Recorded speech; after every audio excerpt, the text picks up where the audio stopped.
Бақан астың асқар таудай атағы, әрбір таңы арайланып атады. Шұбатылған көк орамал секілді, дәл қасыңда ілең ағып жатады. Я, туған жер қастерлі ұғым. Баланың өскен бесігі, кең дүниенің есігі демекші. Ауылдың ыстық құмын аяғымен басып өскен әрбір баланың туған жер дегенде айтар әңгімесі бөлек болары сөзсіз. Осы туған жердің баурайында ағысы қыз бұрымындай өрілген, қамысы мен тоғайы нулы, толқыны шулы болған Іле өзені.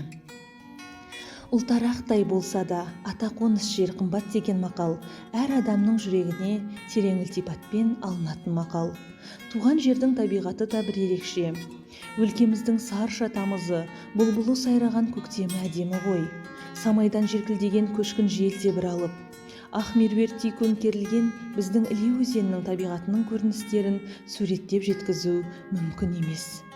Іленің көктемгі тасқыны наурыз айынан кейін басталады.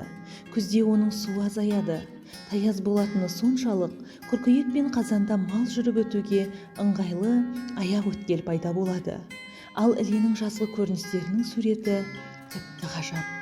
Өзен бойында шулаған құстардың даусы кеште салған әсем әуендей сызылса, тулаған балықтары су бетіне шағылысқан күн сәулесі мен алтындай жарқырай түседі.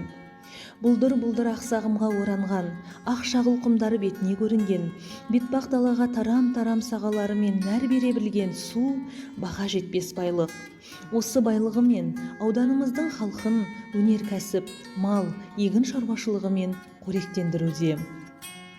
Ендеше өз тірлігімен баяу ағып жатқан өзеннің әр тамшысының қадірін біліп, тірлік берген табиғаттың ғажап екенін ұмытпайық.